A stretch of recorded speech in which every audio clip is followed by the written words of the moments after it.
ইসলাম এবং সায়েন্সের মধ্যে যে গভীর সংযোগ, যে স্রষ্টা আমাদেরকে ভালো করে চেয়ে দেখতে বলেছেন, যে আগামী দিনের পৃথিবী রচিত হচ্ছে যাচ্ছে এক বিভিন্ন রকমভাবে। আমরা এইসব কথা আজকের মোবাইল, আজকের ইন্টারনেটের কথা কিন্তু আমরা তখনই বলেছিলাম। এই ইসলাম বিজ্ঞান ও সংস্কৃতি, এটা এই মুক্তধারার এই বইটা, এখানে আমি একটি নতুন মেকানিক্সের জন্মকথা, একটি ইকুয়েশনও আমি এটা লিখি নাই। বিজ্ঞান শিক্ষাকে সহজ করে বিজ্ঞানকে ছাত্রদের সামনে প্রেজেন্ট করবার জন্য আমাদের নদীর স্তরগুলো আস্তে আস্তে উপরে উঠে এসছে। একটু বৃষ্টিপাত হলে এটা হয়।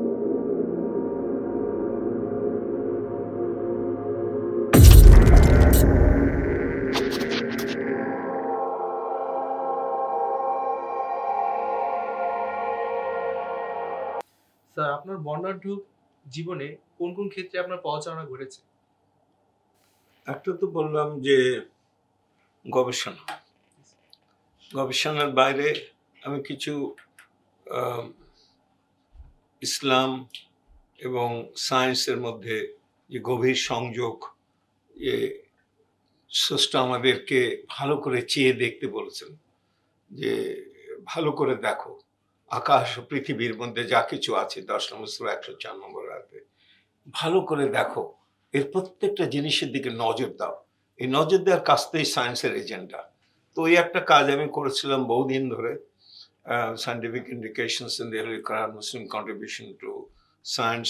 এবং এই যে এখন প্ল্যানেটারি মোশন নিয়ে গ্যালিলিও যে প্রবলেমে পড়েছিল, বলেছিল যে প্ল্যানেটস মুভ অ্যারাউন্ড দি সান বলে, সে তো এবারে প্রাণী কোনো রকম বেঁচে গেছে। ই সাফার্ড অ্যান ইনকুইজিশন। অথচ সূরা ইয়াসিনে এটা পরিষ্কার বলা আছে যে সবকিছু কুল্লুন ফি ফালাকিন ইয়াসবুন, সবকিছু আপন আপন কক্ষপথ, ফালাকিন, এটা আপন কক্ষপথে সন্তরণ করছে। তো এই কথাটা তো একদম ঠিক। এমনকি সূর্য ফিক্স না, সূর্যও তার এই মিল্কি ওয়ে গ্যালাক্সিতে, এই গ্যালাক্সির চারপাশে এটা পরিভ্রমণ করছে আপন ব্যক্তির। তো কেউই order is the motion, motion is the order of the universe. কোনো কিছুই স্থির নাই পৃথিবীতে, সব কিছুই ঘুরছে। আমার মনে হয় যে একটা অ্যাটমের মধ্যে ইলেকট্রন ঘুরছে এবং তার ওই ঘোরাতে relativistic theory of the atom আমরা করি যে আলোর গতিবেগের 1/10 বেশি গতিতে ঘুরছে। তো কিছুই স্থির নেই। তো এইগুলো দেখে এবং আমরা যে এত পিছিয়ে রয়েছে এদিকে আমার এই রিলিজিয়ন অ্যান্ড সায়েন্সের দিকে একটা, আর হলো দি সায়েন্স, সায়েন্টিফিক কন্ট্রিবিউশনস যেগুলো আছে, এই সায়েন্স লোককে বোঝানো মিডিয়াতে। আমি 12 বছর ধরে মিডিয়াতে এই সায়েন্স দুটো প্রোগ্রাম করেছিলাম। এটা 12 বছর ধরে চলেছিল। একটা বিজ্ঞান বিচিত্রা, আর একটা হলো যে ওই নতুন দিগন্ত, নিউ ফ্রন্টিয়ার্স। এখানে প্রোগ্রামগুলোর উদ্দেশ্য ছিল টু, যারা শুনছে অডিয়েন্সকে, তাদেরকে বোঝানো যে আগামী দিনের পৃথিবী রচিত হচ্ছে যাচ্ছে এক বিভিন্ন রকমভাবে। আমরা এইসব কথা আজকের মোবাইল, আজকের ইন্টারনেটের কথা কিন্তু আমরা তখনই বলেছিলাম। রচিত হচ্ছে এবং আমাদের প্রস্তুতি কি হবে এই ভবিষ্যৎ আগামী দিনের দিনগুলোকে মোকাবেলা করার প্রস্তুতি আমাদের কেমন, কমন পার্লেন্স এটা বলেছিলাম। আমি এখানে একটু বলি যে কি কি জিনিস আমি করেছি আমার পুস্তকের। এই বইটা communicating science to the public, এটা সিঙ্গাপুর থেকে পাবলিকেশন হয়েছে। এটা Springer publication, communication science to the public. এটা খুব এক্সপেন্সিভ দাম করেছে, প্রায় 100 পাউন্ডেরও বেশি, অর্থাৎ 12,000 টাকায়। কিন্তু এর মধ্যে একটা চ্যাপ্টার আমার আছে। তারপরে আমি আরো কাজ করেছিলাম যে বিজ্ঞান, এই যে মেকিং ম্যাথ ফান, এটা যে অঙ্ক ভয় পায়, অথচ অঙ্ক যে কত সোজা এবং জীবনের সঙ্গে অঙ্গাঙ্গিভাবে জড়িত, এবং কীট পতঙ্গ সমস্ত বাইরে যাগুলো আছে তারা যে ম্যাথমেটিক্স ফলো করে, গাছগুলো যে ম্যাথমেটিক্স ফলো করে, এই জিনিসটা এখানে খুব ভালো করে মেকিং ম্যাথ ফান এটা এটা এটা করেছিলাম। তারপরে একটা লিখলাম ইসলাম বিজ্ঞান ও সংস্কৃতি। এটার মধ্যে এর মধ্যে একটা চ্যাপ্টার আছে একটা, যেখানে ওই যে স্টিফেন হকিংসের যে বই ব্রিফ হিস্ট্রি অফ টাইম, উনি বলছিলেন যে একটা ইকুয়েশন দিলে অডিয়েন্স হাফ হয়ে যাবে। তো আমি সেই জন্য ইকুয়েশন বাদ দিয়ে একটি নতুন মেকানিক্সের জন্মকথা, কোয়ান্টাম মেকানিক্স এর জন্মকথা, এটা আমি ইন্সপিরেশন পেয়েছিলাম ফাইনম্যানের কাছ থেকে। Feynman is one of the, কি বলবো, one of the greatest physicist of the world. তার এক ইয়ে ছিলেন, কি বলবো, ভক্ত। তো সেই মহিলা আমাকে, ওনাকে নাকি একবার বলেছিলেন যে আপনি আমাকে কোয়ান্টাম মেকানিক্সটি বোঝান, ইংরেজি ছাত্রী। তো বললো তাহলে ঠিক আছে, লাঞ্চের পরে কিছুক্ষণ ক্যাফেটেরিয়াতে বসো। তো খুব সোজা সোজা করে বুঝিয়েছিলেন। আমি এইখানেও এই ইসলাম বিজ্ঞান ও সংস্কৃতি, এটা এই মুক্তধারার এই বইটা, এখানে আমি একটি নতুন মেকানিক্সের জন্মকথা, একটি ইকুয়েশনও আমি এটা লিখি নাই। এবং প্রফেসর মতিন চৌধুরী যখন বেঁচে ছিলেন, এটা একটা জার্মান এক্সিবিশনের সময় লিখেছিলাম, উনি বললেন এমনভাবে লেখো যেন আমরাও বুঝতে পারি। তো আর এখানে একটা সূরা ইয়াসিনের গুরুত্ব, এই যে রোগে দুঃখে শোকে মানুষ পড়ে, কিন্তু এটা এত বাংলার মানুষ এত পড়ে কেন? বিভিন্ন দেশের লোক এটা কেন বারবার সূরা ইয়াসিন পড়ে? এর মধ্যে বিরাট একটা বড় অংশ জুড়ে বিজ্ঞানের কথা আছে, দিবারাত্রির কথা আছে, পরিবর্তনের কথা আছে, প্ল্যানেটসের কথা আছে, শিপসের কথা আছে, উড়োজাহাজের ইঙ্গিত রয়েছে।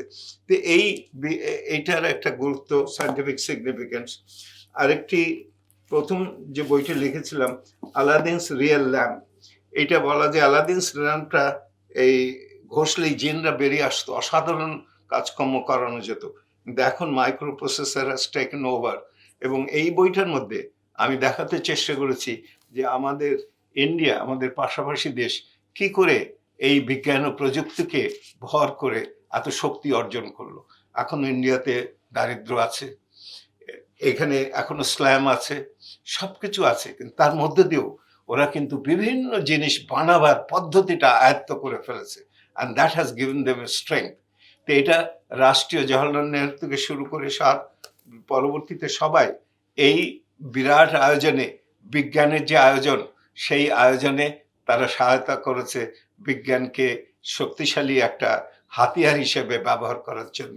এবং এখানে বিজ্ঞান শিক্ষারও কথা আছে এই বইটাতে। তারপরে এরকম আরো কি, আর একটা বই লিখেছিলাম, এটা ছিল আমার, ওই যে বলেছি কাজী মোতাহার হোসেনের মতন আমার অনেক দিকে, আমার সাহিত্য সঙ্গীত নানান রকম দিকে আমার ঝোঁক আছে। ভাষার ভিতরে ভাষা, আমরা যে বাংলা ভাষা বলি, যে ভাষায় নোবেল পুরস্কার পেয়েছে, যে ভাষায় আমরা এত সমৃদ্ধ, সেই ভাষা নানান জায়গার থেকে নানান শব্দ এমনভাবে এটা গ্রহণ করেছে যে সেগুলোকে এখন বাংলা শব্দ বলে আমরা করতে পারি না। আমরা যখন বলি তো মোক্ষম জবাব দিয়েছ, তখন বলি বাহ কি সুন্দর একটা মোক্ষম জবাব।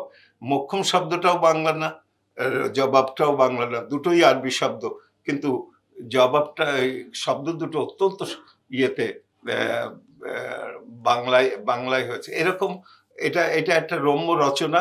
এটা এক নিঃশ্বাসে সবাই বলেছে, পড়েছি, এবং এটা মানে হাসতে হাসতে সবাই পড়ে। তো এই ভাষার ভিতরে এই একটি বিভিন্ন অন্য ধর্মী বই আমি করছি। এছাড়াও ইসলাম অন্য সংক্রান্ত এবং বিজ্ঞান শিক্ষার পরেও আমার কিছু গ্রন্থ দিয়ে আছে। তো এই কাজগুলো আমি করি। আর এখন যেটা আমি করছি এই সময়, সেটা হলো বিজ্ঞান শিক্ষাকে সহজ করে বিজ্ঞানকে ছাত্রদের সামনে প্রেজেন্ট করবার জন্য এখনকার একটা ট্রেন্ড হচ্ছে যে বিভিন্ন জিনিস কি করে সহজ করে বোঝানো যায়, আর বিভিন্ন শাস্ত্রে বিভিন্ন জায়গায় তার প্রয়োগ। যেমন একটা ছোট এক্সাম্পল দিই, এই ঘরটা ইভেন কিনা সমতল কিনা বুঝবার উপায় কি? একটু পানি ছিটে দাও, যদি দেখায় পানি এক জায়গায় গড়িয়ে গড়িয়ে যাচ্ছে, তাহলে বুঝবে এটা আনইভেন। তো water finds its own level. একটা এক্সপেরিমেন্ট আছে, এটা সোজা একটা একটা নল, আর একটা এরম আঁকানো বাঁকানো, আর একটা এরম এলংগেটেড। তো পানি ঢেলে দিলে ওরা কানেক্টেড হয়ে যাবে, যে লেভেল এক হয়ে গেল। তো এইটা, এই যে water finds its own level, এটার অ্যাপ্লিকেশনটা কোথায়? এটা ক্লাসের টিচাররা কখনো বোঝায় না। আজকে আমাদের দেশ, এই দেশে আমাদের নদীর স্তরগুলো আস্তে আস্তে উপরে উঠে এসছে। একটু বৃষ্টিপাত হলে এটা হয়। কেন উপরে উঠে এসছে? না, আমাদের বাইরে থেকে আমাদের যে যে নদীর যে ধারা, সেই ধারাগুলো খুব দুর্বল হয়ে পড়ছে। এই যে পলি এসে জমা হচ্ছে। আর যদি যে স্রোত যদি বেশি হয়, তাহলে তখন সে মাটি স্কার্চ করে নিয়ে গিয়ে পরে নদীর ময়লাগুলোকে পরিষ্কার করে নিয়ে যায়। কিন্তু স্রোত অত্যন্ত কম হয়, পানির প্রবাহ কম হওয়ার পরে আমাদের আস্তে আস্তে পলি পরিবারে রাস্তাগুলো, এই বেডগুলো উপরে উঠে যাচ্ছে। এখনো ড্রেজিং করি, তাহলে লাভ নেই, স্লোপ তৈরি করতে হবে। ড্রেজিং করলে একটা গর্ত হবে বড়, কিন্তু আবার বৃষ্টির পানি ওটা যখন ভরে যাবে আবার ওই একই জিনিস হবে। আসলে হলো যে এটা পানি হায়ার গ্র্যাভিটেশনাল এনার্জিতে লোয়ার গ্র্যাভিটেশনাল এনার্জিতে প্রবাহ করে এইভাবে। তো যদি আমরা এই গ্রেডিয়েন্টটা তৈরি করি, তাহলে তখন ক্লাসেই বোঝানো যায় যে দেখো, এইটা কিন্তু নদী শাসনে কাজ হয়। এই নদী শাসনে আমরা যদি ড্রেজিং করে একটা স্লোপ তৈরি করে দিতে পারি, তাহলে নদীর এটা প্রভাবগুলো চলবে। তো এই যে একটা নদী শাসনে একটা সিম্পল প্রিন্সিপল এটা কাজ করে, এইরকম ভাবে আমি অনেক দেখেছি কিভাবে নেচার অ্যাজ টিচার হয়।